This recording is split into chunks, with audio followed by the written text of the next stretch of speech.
और अब बात करते हैं प्रधानमंत्री मोदी की, एक अकेला सब पर भारी।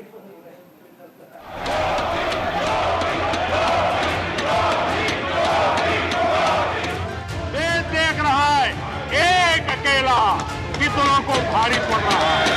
देश लंबी छलांग मारने को तैयार है। कांग्रेस को बार बार देश नकार रहा है।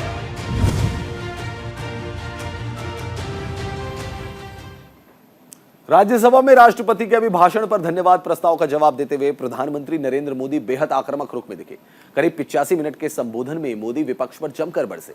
विपक्ष की नारेबाजी के बीच पीएम ने दो टूक कहा, हमने सामाजिक न्याय, 2 वक्त की रोटी जैसी विकट समस्याओं का हल किया। इतना ही नहीं, 6 दशक में कांग्रेस ने देश को बर्बाद कर दिया। मोदी यहीं पर नहीं रुके, उन्होंने चुन चुनकर हर आरोपों का जवाब दिया। पीएम ने कहा कि इतिहास गवाह है कि कौन सी पार्टी ने आर्टिकल 356 का सबसे ज्यादा दुरुपयोग किया। आखिर में पीएम मोदी ने सीना ठोकते हुए कहा कि देश देख रहा है कि एक अकेला कितनों पर भारी पड़ रहा है।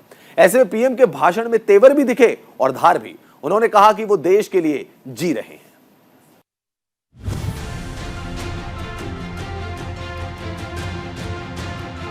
आजाद भारत का जो सपना है, उन सपने को पूरा करने के लिए हम संकल्पबद्ध होकर के चले। और आदरणीय सभापति जी, देश देख रहा है, देश देख रहा है एक अकेला कितनों को भारी पड़ रहा है। एक अकेला कितनों को भारी पड़ रहा है। अरे नारे बोलने के लिए भी उनको बदल करना पड़ता है। जो भी ये बोलता है, घंटे भर से आवाज की जवाब देना। आदरणीय सभापति जी, एक कन्विक्शन के कारण चला हूं, देश के लिए जीता हूं, देश के लिए कुछ करने के लिए निकला हुआ हूं। और इसलिए ये राजनीतिक खेल खेलने वाले लोग, उनके अंदर वो हौसला नहीं है। वो ढूंढ रहे हैं, बचने का रास्ता खोज रहे हैं। आदरणीय सभापति जी, राष्ट्रपति जी के उम्दा भाषण को, राष्ट्रपति जी के मार्गदर्शक भाषण को, राष्ट्रपति जी के प्रेरक भाषण को इस सदन के अंदर अभिनंदन करते हुए, धन्यवाद करते हुए आपका भी आभार लेते।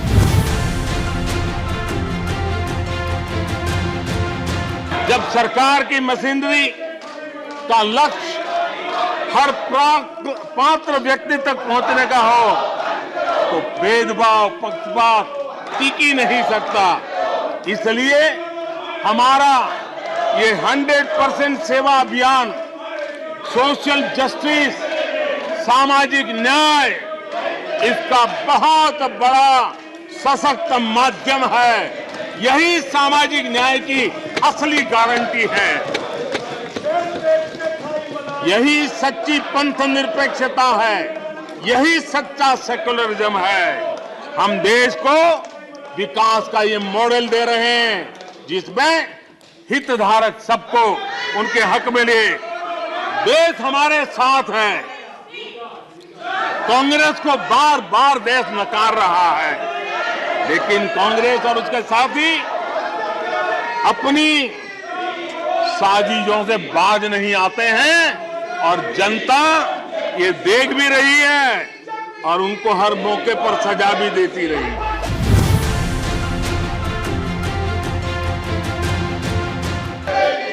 आज आपको पॉलिटिकली सूट का, मैंने तो देखा एक मुख्यमंत्री ने बयान दिया कि भाई अब ठीक है, मैं तो निर्णय करता हूं, अभी मुसीबत मुझे कहां आएगी, 2030-32 के बाद आएगी, जो आएगा वो भुगतेगा। क्या कोई देश ऐसे चलता है क्या? लेकिन ये जो वृत्ति बन रही है, वो बहुत चिंता का विषय है। आदरणीय सभापति जी, देश की आर्थिक सेहत के लिए राज्यों ने भी अपनी आर्थिक सेहत के संबंध में डिसिप्लिन का रास्ता चुनना पड़ेगा, और तभी जाकर के वे राज्य भी इस विकास की यात्रा का लाभ ले पाएंगे और उनके राज्यों के नागरिकों का भला करने में हमें भी सुविधा हो जाएगी, ताकि हम उन तक लाभ पहुंचाना चाहते हैं। आदरणीय सभापति जी, 2047 में यह देश विकसित भारत बने, ये हम सबका संकल्प है। 140 करोड़ देशवासियों का संकल्प है। अब देश पीछे मुड़ करके देखने को तैयार नहीं है। देश लंबी छलांग मारने को तैयार है।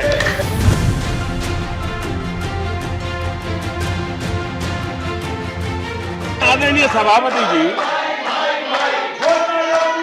2014 में आकर के जब मैंने बारीकी से चीजों को बड़ी गहराई से देखने का प्रयास किया, फर्स्ट हैंड इंफॉर्मेशन लेने का प्रयास किया, तो मुझे नजर आया कि 60 साल कांग्रेस के परिवार ने, हो सकता है उनका इरादा मजबूत नींव बनाने का हो, मैं उस पर कोई टिप्पणी करना नहीं चाहता, लेकिन 2014 के बाद आकर के मैंने देखा कि उन्होंने गड्ढे ही गड्ढे कर दिए थे। उनका इरादा नींव का होगा, लेकिन उन्होंने गड्ढे ही गड्ढे कर दिए थे। और आदरणीय सभापति जी, जब वो गड्ढे खोद रहे थे, 6-6 दशक बर्बाद कर दिए थे, उस समय दुनिया के छोटे छोटे देश भी सफलता के शिखरों को छू रहे थे।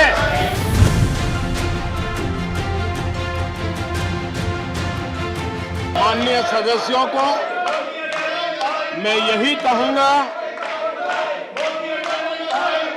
कीचड़ उसके पास था,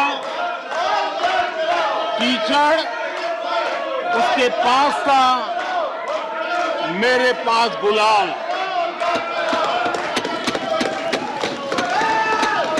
कीचड़ उसके पास था, मेरे पास गुलाल। जो भी जिसके पास था उसने दिया उछाल।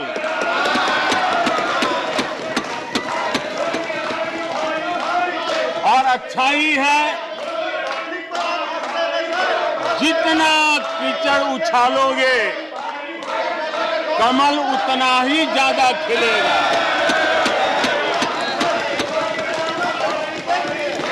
और इसलिए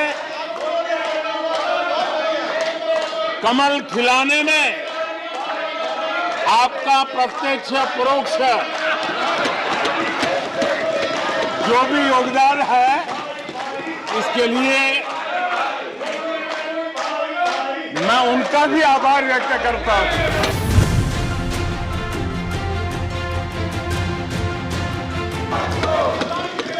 लेकिन जो लोग आज विपक्ष में बैठे हैं, उन्होंने तो राज्यों के अधिकारों की धज्जियां उड़ा दी। जरा मैं कच्चा चिट्ठा आज खोलना चाहता हूं।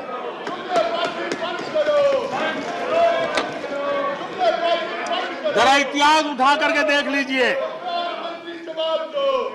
वो कौन पार्टी थी, वो लोग कौन सत्ता में बैठे थे, जिन्होंने आर्टिकल 356 का सबसे ज्यादा दुरुपयोग किया।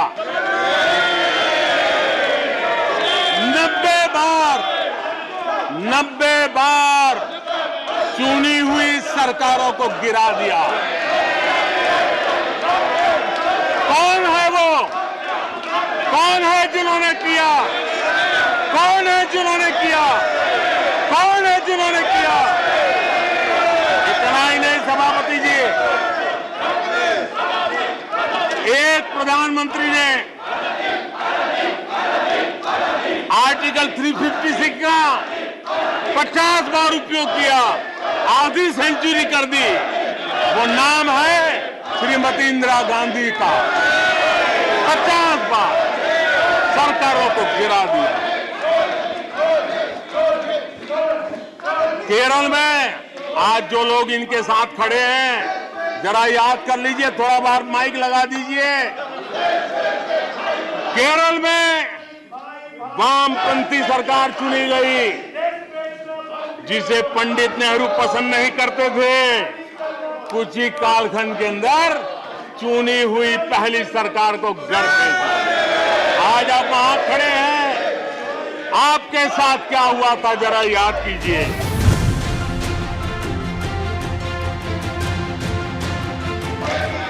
एम्पावरमेंट ऑफ कॉमन पीपल, बैंकों का राष्ट्रीयकरण हुआ था, इस बात से हुआ था कि गरीबों को बैंकों का अधिकार मिले, ऐसी बहानेबाजी की गई थी। लेकिन इस बैंक देश के आधे से अधिक लोग बैंक से दरवाजे तक नहीं पहुंच पाए।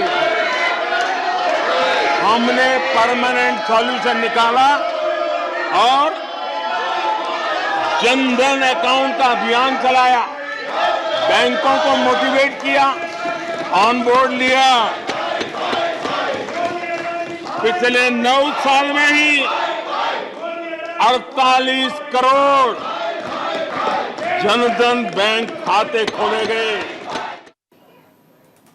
तो इस खास पेशकश में इतना ही। और ज्यादा खबरों के लिए देखते रहिए न्यूज इंडिया।